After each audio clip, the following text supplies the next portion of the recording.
Hello everyone, and hi Dan, thank you for joining me as we explore patient perspectives and look at the impact that genomics is having in patient care and lives. But before we do that, Dan, if you could just introduce yourself and give us a little bit of a background about what you do. Hi, so my name is Dan Lewi. I'm the co-founder of a rare disease charity for Tay-Sachs disease. The organisation is called the Cure and Action for Tay-Sachs Foundation, and we support children and adults affected by Tay-Sachs and Sanofi disease, both known together as GMT gangliosidosis. And we were set up back in 2011 when my daughter Amelie was diagnosed with Tay-Sachs at 15 months of age. For those who don't know, would you be able to kind of give a little bit of a background about the disease itself? Yeah, in a really simplistic term, it's a genetic disease where the mum and dad pass the gene on to the child, and they lack a certain enzyme in the brain to clear away waste products. Essentially, there's nothing there recycling that waste, and it builds up, and it causes a relentless deterioration in their physical capabilities and causes brain damage. So the kids unfortunately go from appearing healthy and normal, achieving the milestones for many of them, and over a period of time, they lose ability to walk, talk, crawl, feeding. They end up with uncontrollable seizures, dystonia. They end up with feeding tubes and things. It's a very harsh disease that the children suffer from. And there's actually three variants. So there's the most severe form called infantile, which tends to come on very early on in life. Then there's a juvenile form that kind of becomes more apparent as teenagers, and an adult onset. The prognosis for all three variants is the same, as you end up requiring 24-hour care. So your daughter was diagnosed in 2011. What was your kind of experience like getting that diagnosis? I think the experience we had with Amelie was a real, really showed the postcode lottery, because we were based in London. So we are able to get a really quick diagnosis. So just literally, and this is how quick it is, one day she just stopped walking and crawling. There was no reason. She was perfectly happy, but she just decided that she didn't want to do that. So we took her down to the GP. The GP did the right thing, very concerned, thinking that there could be a brain tumor or something. There's no reason for a child at that age just to stop doing certain things, walking and crawling. We were referred to our local hospital in Lewisham, then on to the Amelie Children's Hospital, where she was diagnosed with Tay-Sachs after 2 weeks. So they were looking already very quickly for a metabolic disorder. Unfortunately, this is what Tay-Sachs is. So she was tested, her blood was tested, our blood was tested, and we found out that we were carriers of the mutation and she was suffering from the disease. So in terms of diagnosis, it was really quick. So for us as a family, it was good in the sense that we had this child who, in all intents and purposes, was perfectly happy and smiling.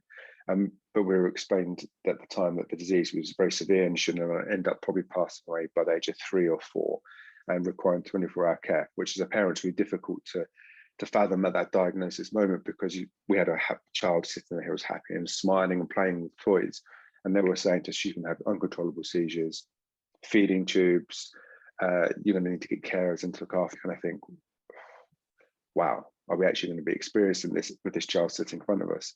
But on the flip side, through the charity, we've met families who've been through years and years finding a diagnosis, and by the time they eventually get it, the child's already with a feeding tube and in a wheelchair. So we do feel fortunate we had that early diagnosis. So we had a good kind of 9 to 12 months with her to be able to do new experiences and do a lot of things before the disease really was that severe, and she was requiring a lot more care. At the time of diagnosis, kind of what was known about the condition at that time? Because I know that some people, when they get a diagnosis, there's not that much kind of research in the field, and people don't really know too much about it, and therefore can't really explain to you kind of what's happening. So Tay-Sachs is quite a well-known disease. It was around 1881, I think it was first seen. It's normally diagnosed quite quick in the back of a cherry red spot in the eye. So it's actually one of the textbook ones they have in medical journals about a genetic disease, and that's kind of where it stops. A lot of people have heard of it, especially its higher prevalence in certain communities. But the disease itself, we've really seen an uplift since the charity was started, of people understanding the prognosis of the disease and understanding the stages and understanding the process of what happens to someone affected. Because it was very common, and we hear stories of families who are diagnosed kind of like 90s, that it was, you're never going to meet another family. It's so rare. So it's 1 in 320,000.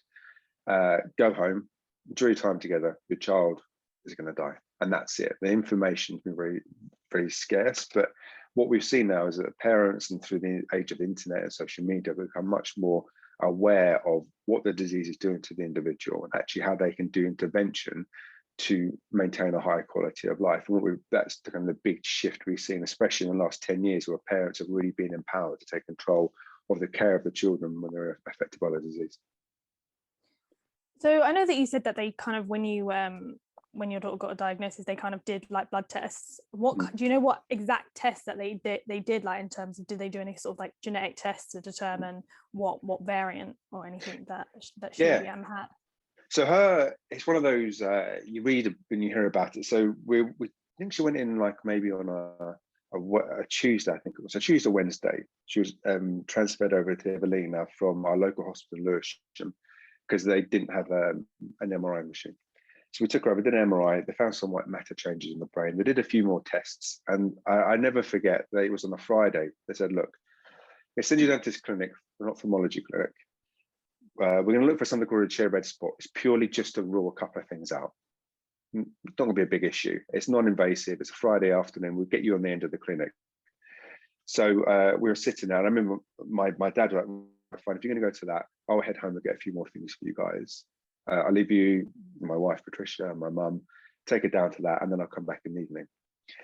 And went off to this kind of clinic, and we were literally added on at the very end, about 5:30. That someone said, "If I could come in and just test, I've got to check for this thing." And they got the scope out, had a look, and I'll never forget. She was like, "Oh, just a minute. I just want to get a colleague." So a colleague had a look, and like, get the senior guy in, and he had a look, and that's where he said to us, "Right, we found something called a chair red spot, and this could be one of like 3 or 4 diseases."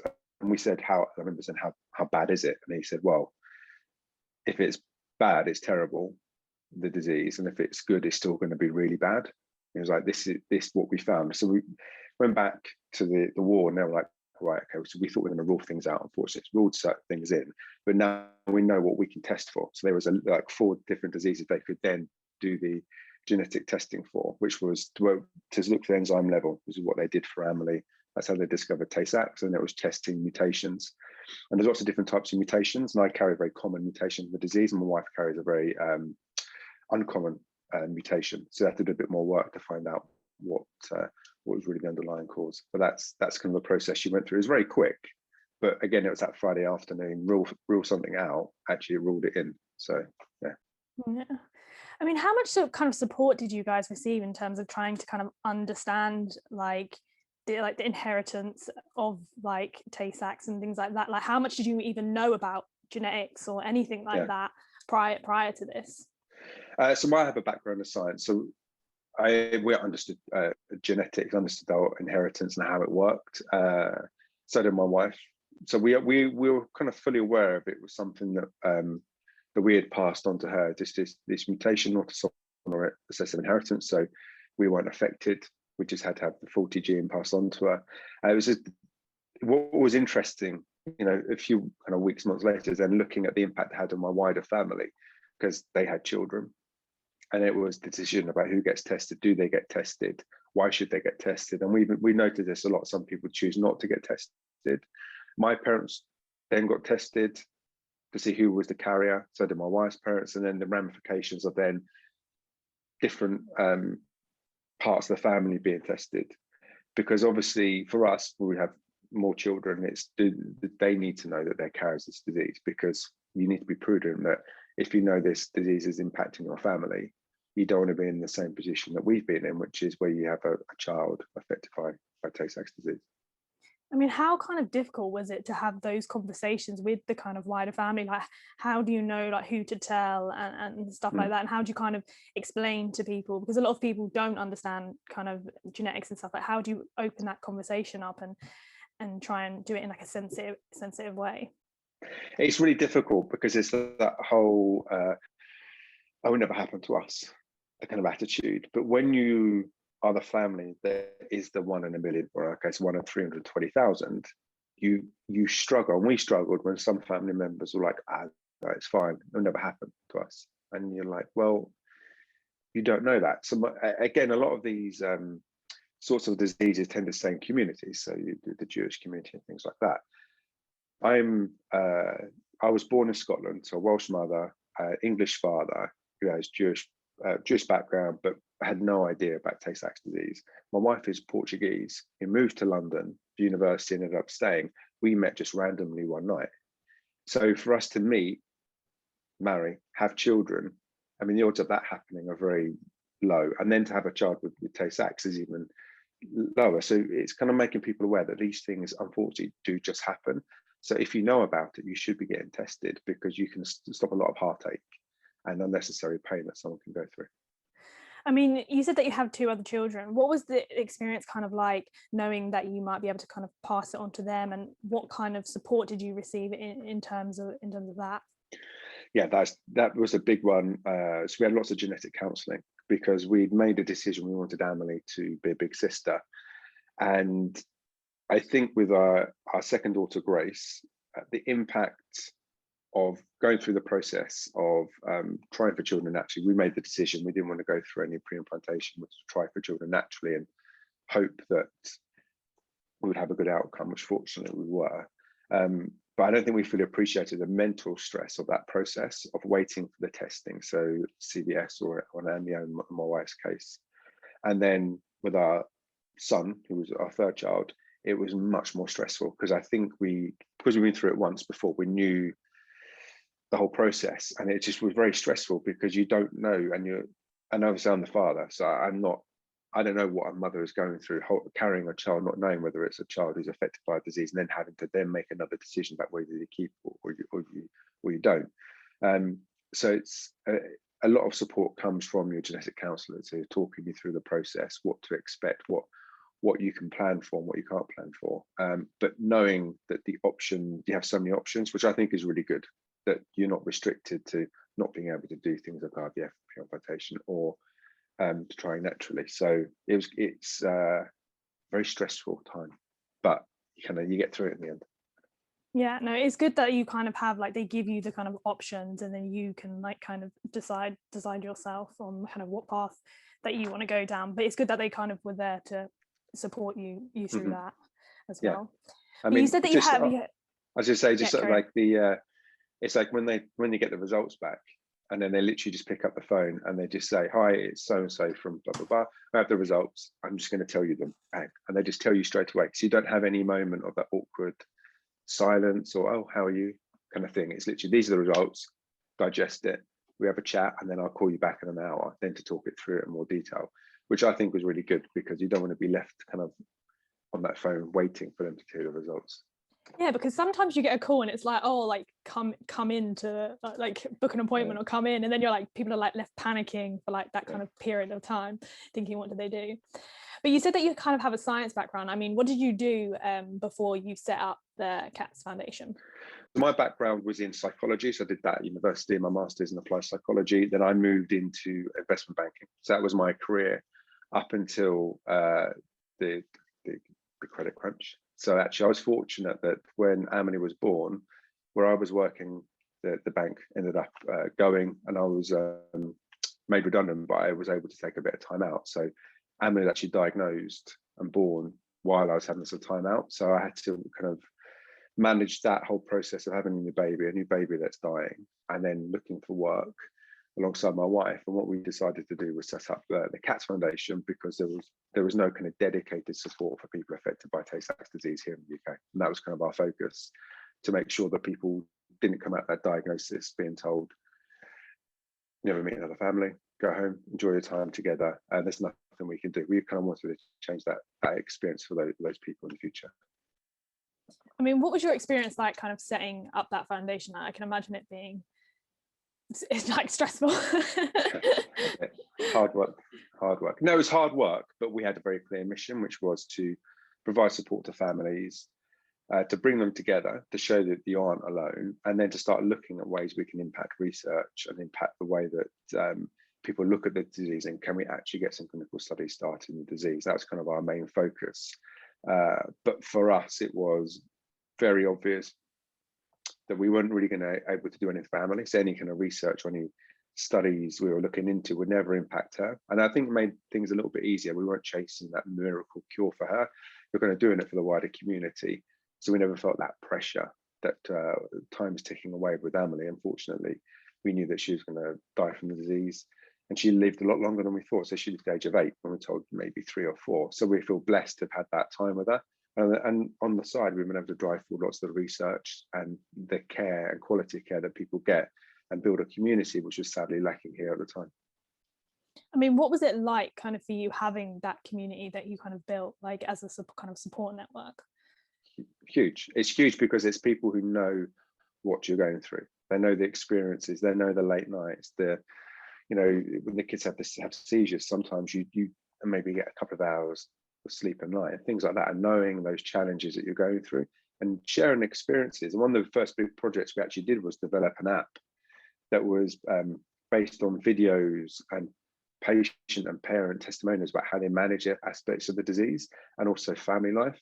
So you can hear it from the horse's mouth, and kind of like you can share your experience of device. And I think that's really, really important, because at the time social media was really booming and people were connecting, and we wanted a way that people could actually advise each other on small little things, and also the big things about how you manage relationships in your family with other family members, having more children, which we were talking about earlier, managing symptoms like the seizures, when you do feeding intervention. These are all big kind of discussions you have, but the people really know it are other families, and I think that's been really important. Yeah, I think social media has been like such a big thing kind of for the rare disease community, because when you're trying to kind of find someone who has that rare illness, like you can get people from like all across the world, like joining like Facebook groups or like connecting through that and just kind of sharing in those experiences.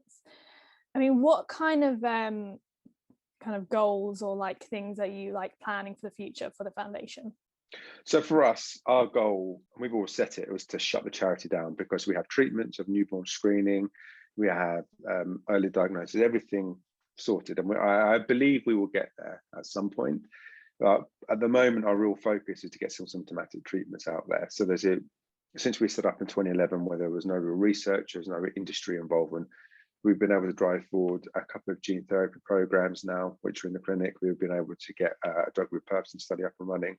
We've got a couple more studies in the pipeline, which will be starting in the next 12 to 18 months, and a few more which other companies are working on. And getting that industry involvement is really important, because that raises awareness of the disease to the wider communities, awareness of the disease to doctors and researchers, and that then gets more and more patients involved. And I know that's been really important to show that it's a rare disease, we know that, but actually we're all working together, all around the world, all the patients, all the patient groups are working together to drive forward this work, which is why we're seeing this kind of explosion of treatments potentially coming to the market in the next few years, because we've shown that there are patients there for people. So late last year, the UK released their kind of new rare disease framework. But in your opinion, do you think that the kind of rare disease community kind of receives enough support from the government? No, we never will, and we know that, and this is why it's really important that we all work together on the mission. And I think like the diagnosis is the beginning of that journey, but we need to look at as well, there's so much that happens before you even get there, and I think that's where families need a lot more support, is on that whole process, how they get to that diagnosis and the coordination of care and then access to medicines. And again, it's the big issues about putting price to life, and unfortunately we're in a position where that does happen, where drugs become too expensive to get into children. And I think it's weighing up how we can kind of navigate that, because I really believe that as more and more rare diseases are research treatments that come to the market, we're going to get more of these conversations happening. And one thing that we've done at the Cancer Foundation is to make sure we can kind of get those conversations going nice and early, so we don't run into roadblocks where companies may say, we have this treatment, but no one will pay for it. We want to make sure that when they say, well, this treatment works, we can get it straight in. And so I think we need to do that as a collective of patient groups and patients to lobby for better access to medicines. I think it's a fight we're always going to have, and I can see it happening more and more. And I think everyone needs to be more aware that this situation needs to stop. Yeah, I heard Stephen Kingsmore the other day say something about how kind of we always talk about the diagnostic odyssey, and that is still really important, but eventually that kind of discussion is going to be changed into into the therapeutic odyssey, and the time from once you get a diagnosis to actually kind of treating these like critically ill children. And I think that's obviously going to be really important, as you said, like especially in terms of access. Like I know that there's so many kind of gene therapies and stuff out there that people even having to like raise money on like GoFundMe to kind of get access, or they like kind of just can't get access to it. I think it's just so like kind of horrible to see that there is a potential treatment or like something that's experimental that these kind of families want access to, and they can't. But how important do you think that kind of patient voice is going to be in raising awareness and kind of getting people to kind of take notice, I suppose? I've seen a big shift. So I've only been in this world 10 years now, and I've really seen a big shift in the patients and the patient group voice being more and more important. You know, we've been invited to the FDA, the EMA, we've been invited to sit on boards with companies to advise them on strategies and on clinical trial design, on how they can do patient recruitment. I think that's really important because, you know, anyone watching this who is a rare disease patient or parent care will be told, you'll become the expert. That's great. Yeah, we do, but you need to be listened to. So if you're telling us that we're the expert, then give us a due respect that we are the expert and what we're saying does hold value. I think maybe 10, 15 years ago, parents were told that and then just ignored. But more and more, we're now being respected, and we have that kind of, I would say, the seat at the table to help in that decision process of how clinical studies can get going. And I always say the biggest crime for me would be to have a drug that works, but I have a trial that failed, not because the drug didn't work, but because the clinical trial design was so bad. And that seems like choosing the right endpoints, making sure it actually has an impact on patient quality of life. And that's where we as advocates and also patients can really make the biggest difference, because we know the day-to-day of living with the disease. It's not what you see in the clinic, it's actually what happens at home when you're cooking dinner, the other kids need to be picked up from school. How is that child's quality of life going to improve on a treatment? Yeah, I mean, patients are kind of often only involved when it comes to like the human clinical trials. They're not really involved in any of the other stages. How do you think that we can strengthen patient voice in the earlier stages of trials and drug development? That's a really good question, actually. And so what we've been trying to do is get the companies involved as early as possible in the disease. And I think for everyone at a company who's working on a treatment in the early stages, to see the impact of the disease. It should never be that we have this new drug for Tay-Sachs, come and tell us about it. And everyone at the company, you know, when they have this treatment ready to go, to be like, oh my God, I didn't realize that's actually what the disease does to an individual. Everyone needs to know that from day one when they start working on it, and getting involved in that process nice and early, and listening and understanding what's important to the patient, what's important to the parent carer, how we can get these things approved, what we should be looking at. That's where we should be having those conversations really early.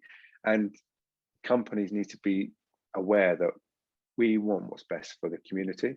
And so when we challenge them, we're not challenging them because we don't agree with kind of what they're doing. It's more we're challenging them because we have the patient at heart of all our discussions. I think that's really important.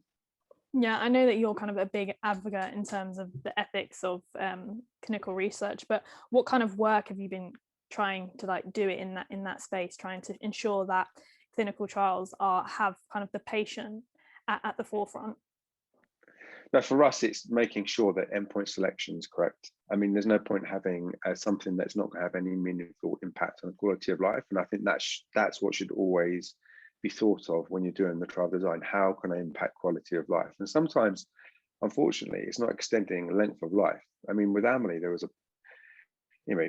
from the age of 2, any treatment, extending her life until she was 30, but she would have required 24-hour care that whole time. It's not being afraid to realize actually what could we tweak to make things easier. If we can stop them having seizures, that's much better than making someone live longer. That's making sure that we really understand the prognosis of the disease, how it impacts someone, and also the impact on the parent and carer's quality of life and the wider family. That needs to be really considered, especially in these sorts of pediatric diseases. The impact's huge, on the family, and any treatment should also have an impact on that. It shouldn't be adding burden to their life. And it's the same with taking part in the study. It shouldn't be bringing someone to the clinic every 3 weeks to give them a lumbar puncture. I mean, one, that's cruel to do the lumbar puncture, and actually it's also really cruel on the parents and the carers to be taking a sick child into hospital that frequently. Can we do things from the home setting? Can we do much more minimally invasive procedures as part of the study? Maybe the data you get won't be as high quality if you're doing lumbar puncture, but actually you could be getting good quality data on the disease in the individual. With the foundation, I mean, like, you're always having to kind of communicate with scientists, with researchers.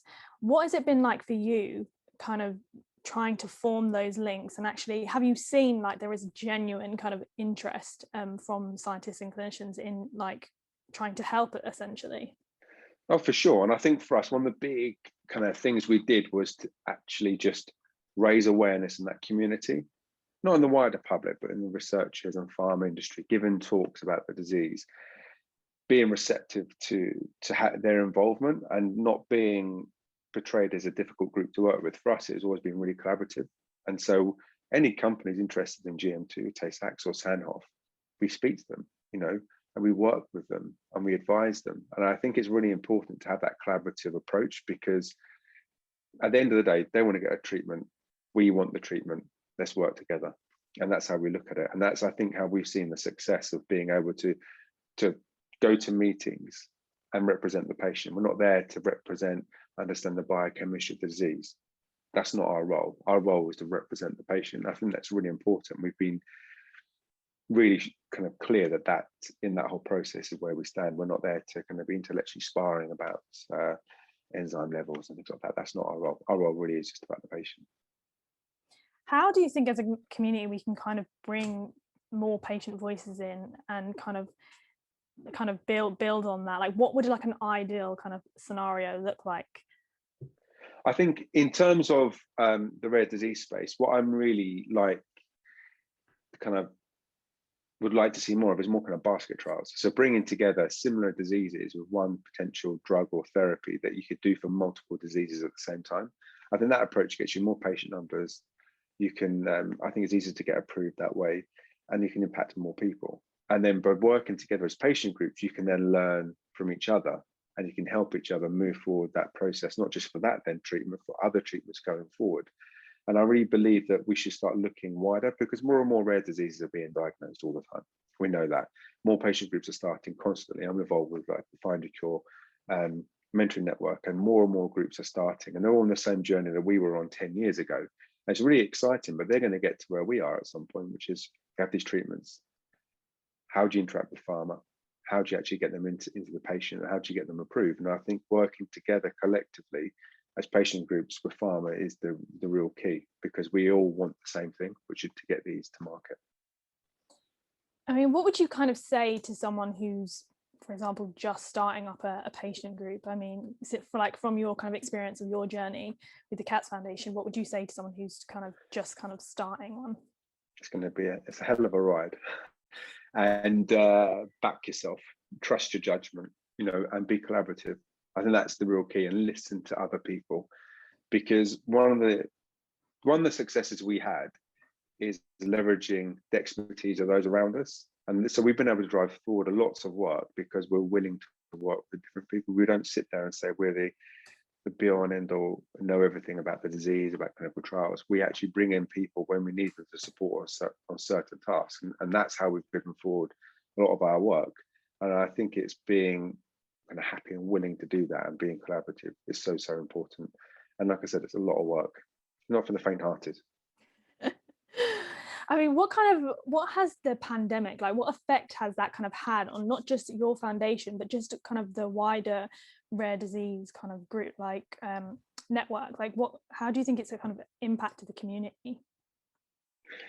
Well, for us, we've seen, unfortunately, some families really struggle, not through access to any services, but actually realizing that this is a year of their child's life that they should be making memories they've not been able to do. And that's been really difficult for us as a community to see. And we're not the only rare disease community that's seen this. It's kind of taken away this opportunity of getting out and doing things for the kids as and when you can. And so it's kind of, we've all had to be a lot more resilient and understanding that the community needs to work together to provide that level of support. So we've done lots of work of like check-ins with families, peer matching them up so they have support networks which are close and can help them through difficult times. But it's making sure that everyone can still make those magical times together, because unfortunately there's no being around the bush, the kids die very young. with the more severe form of the disease. So making sure that the life they have is as high quality as possible. In terms of kind of like these foundations, do you kind of support people like lifelong, and people are always kind of part of that community and like get support like throughout the kind of whole journey, if that makes sense? Like even after, say, the child dies, do people continue to kind of remain in the community and still get support that way as well? Yeah, and I think that's actually one of the biggest successes we've had, is that people get involved with the charity when their children are affected, but they stay involved with us all the way through. So when we hold our annual conferences, I think we now have more, we definitely have more people who are bereaved attending than those with children who are still living. And I think it's a testament to the community feel that they feel part of something, that they can really, feel at ease and share their experiences. And I think that's really important, that even though, families who've been bereaved for many years still feel they can come to these events and they feel part of something. And that's what we will say to people. This isn't a community for now, it's a community forever. Just come and join. Yeah. I mean, thank you so much, Dan, for joining me today. I mean, the work that you do at the CATS Foundation, but also just for the wider kind of rare disease community is amazing. And I really hope that the rare disease community kind of continues to get that support and get to kind of express their voice in research as well. So thank you so much for joining me today. It's been great. Thank you, Shan.